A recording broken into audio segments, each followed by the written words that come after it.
I went a little overboard. It's kind of obnoxious, but we are going to go through my book haul with you guys. Hi, my name is Becca. Welcome to Raising Them Simply. Here we share all about our secular homeschool as a family of 5.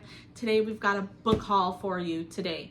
Now, I did just film on what we've got planned for next year for school for my preschooler and my will-be second grader. I will link that video for you guys down below.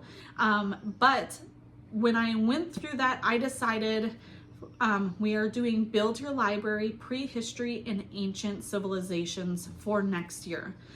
We've done Build Your Library before. Love that curriculum. It's a Charlotte Mason literature secular curriculum.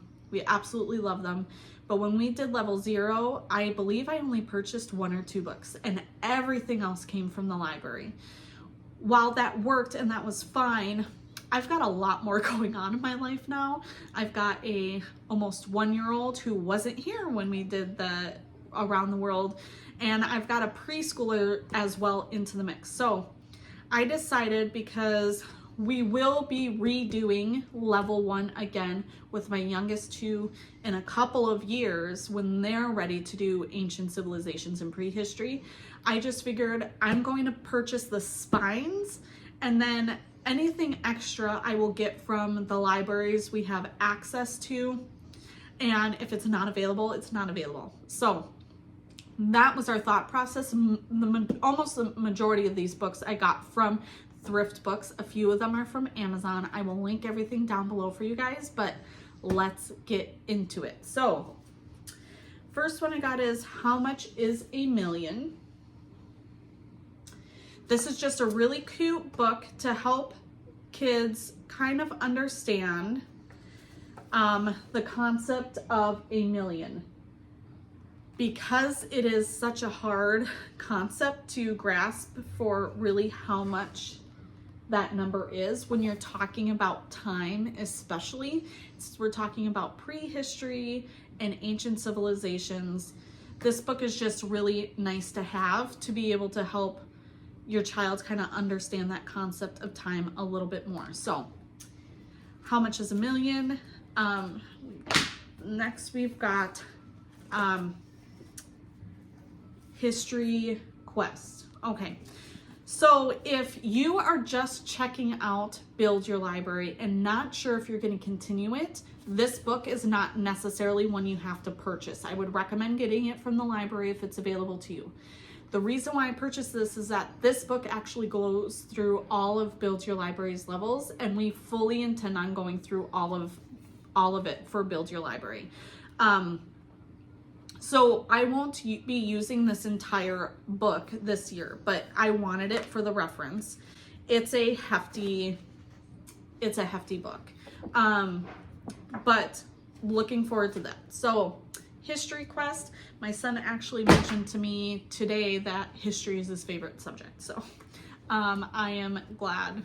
I'm kind of a history nerd too, so it just makes me so happy. So then this next one is World Mythology for Children. Now this book is actually written by the creator of Build Your Library's daughter. I actually did find this one on thrift books, which I heard is not that easy for you to find. But what's nice is that this book goes over different mythology stories in a way that's easy for children to understand, but also is not totally wrapped in religion. While of course we plan on teaching him about different religions and stuff, that's not what we're doing right now at this time. So I was told, if you don't know Homeschool Together podcast, they do a great job doing different reviews and stuff for Build Your Library. They thought this was not necessarily a necessary book. My libraries don't have this, so I just went ahead and purchased it. Next, we've got The Nature Connection. So nature study is the science for Build Your Library for this level. And it will be nice because my preschooler can work in with us with that. So I do have this. It's actually really good. I was a little nervous because I picked one that just said good condition. I was nervous that there was going to be writing and stuff in it, but there doesn't look like there is. So nature connection for science. And then we've got fossils for kids. My son's already looked through this book. He's very excited that we're going to be learning about dinosaurs. So that's great for the prehistory.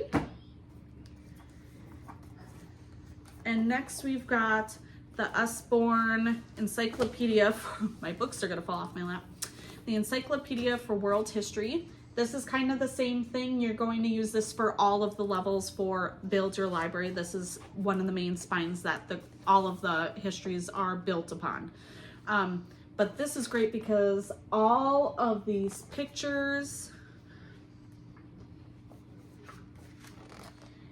bright and colorful, very engaging for kids.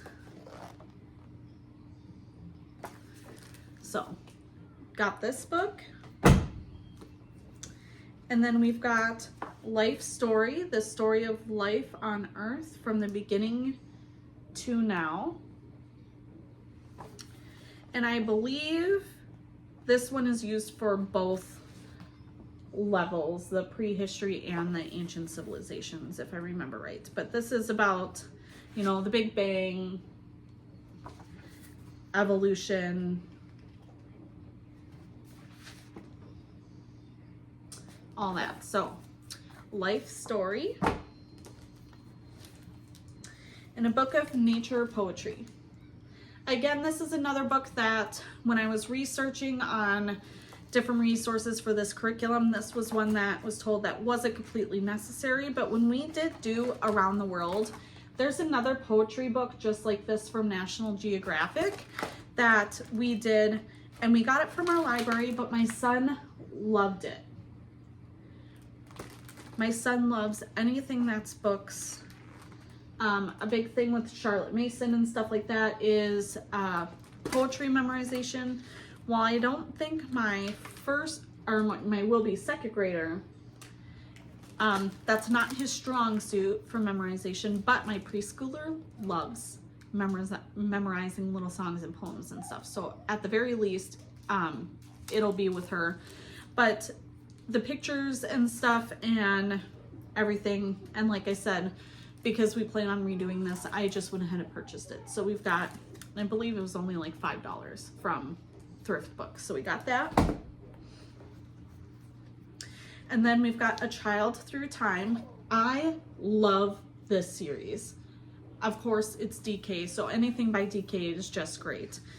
But it talks about children during different points of time, how they lived, what they looked like, what foods they ate, and it just makes it a real cool way for kids to be able to relate to what you are learning about.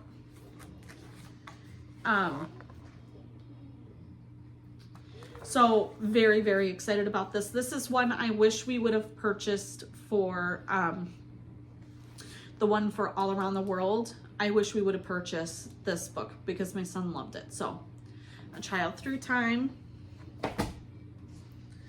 And then we've got Maru and the Winter Caves.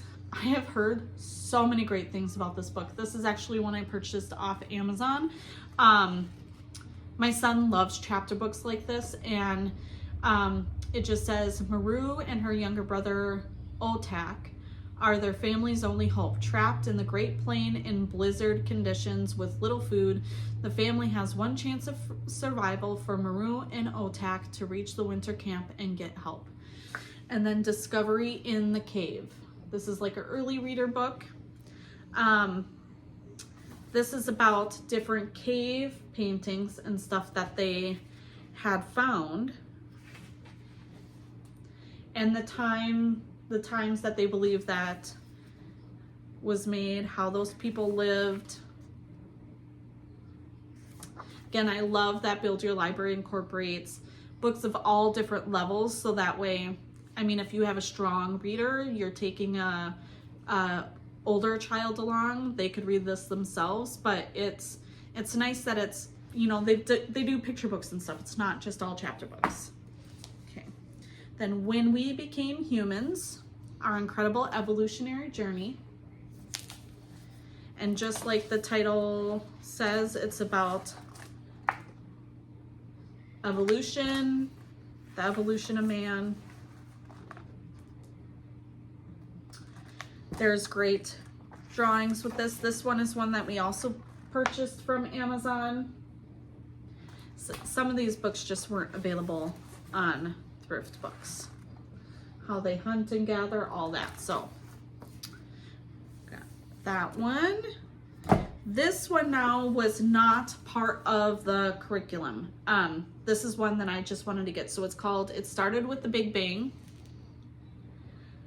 This one, excuse me, like I said, it's not part of the curriculum, but we've talked about the Big Bang several times in my family. We did a space unit last year that my son loved. This is one of those books, as I go through Amazon and stuff, I just have books recommended to me and I put them in my cart and I put them on my save for later. And I get notified then if they go on sale or things. So every once in a while, I just take a look at my save for later. This one was on sale, and it was one that I really wanted to get for this curriculum. So we will read this probably on the first day when we start the prehistory unit. We'll do like a little party when we just start a new curriculum. We do a little party. So we'll probably read this then, and then it's just a good book for us to have on hand anyway. So we got that. And then we've got 13 Artists Children Should Know. This is part of the artist study. There is one more book that has been taking forever to get from Amazon, but I believe it's 13 Paintings Children Should Know. I'll write the title on the screen here and I will link it down below like everything else. But I've been waiting for forever for this. So we do morning menus, and we had purchased the Blossom and Root Artist and Composer Study, and it just didn't work out for us, but I took bits and pieces of that and put it into our morning menus, but I'm not consistent with it. My son loves it, but like if we're busy or the day is just not going well for school, art is usually one of the first things that gets put on the chopping block, and I really don't want that. So I'm going to make sure that we really do this and use this as like a true artist study this year instead of trying to rely on just the menus. So the next one is When the Whales Walked. And this is just another one on evolution. I believe this is for the prehistory. It talks about how the earth, the continents shifted, how animals evolved from living in the ocean to living on land, etc. This is done by the same people as for when we became humans, sorry. It's the same makers as that. I love all of these books. We've gotten them from the library before, so eventually we will get all of these. They have lots of different ones, but really looking forward to this one. And then we've got The Natural World. This is part of that nature study again. This one's cool because this, the cover, the jacket for this book actually folds out to be a poster. It just talks about different classifications of animals. What is a reptile? These pictures are great. I love books that don't make things look too cartoony and they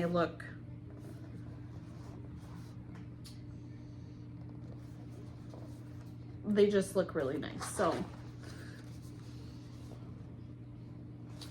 really looking forward to doing a more formal nature study as well with my kids. I did get one other book too that's not involved with the curriculum, but that was James and the Giant Peach. Thrift Books does do points for free books. I got that book for free. I don't have it right here because my son took it into his room immediately. He loves that author who does like Charlie and the Chocolate Factory and James and the Giant Peach and all that. And he got a Yodo card with all of his books on it. I believe his name is Ronald Dahl. But he was so excited when he got that book as an actual copy for us to go through. So that is everything I got from Thrift Books and Amazon for our book haul. I feel really good about having all of the spines and not having to worry so much about that when it comes to actually collecting the curriculum. And it was great that I was able to find everything now. Last time I had to buy books for curriculum, I pretty much had to buy everything brand new and not from Thrift Books because I think everyone was purchasing their curriculum at the same time. So I wanted to do everything early and I got a fairly good deal on it. I believe I spent about $200 for all of the books total, which isn't bad at all. I mean, some of these books brand new go for $30, $40 to begin with. So that is everything I've got for you guys for today. If you like this video, please give it a thumbs up. Leave a comment down below. Let me know what you're doing for school next year if you're thinking that far ahead. Hit that subscribe button and the bell notification so that way you get notified of any future videos. It's a free way for you to be notified and to help out my channel. And I will catch you guys next time. Bye.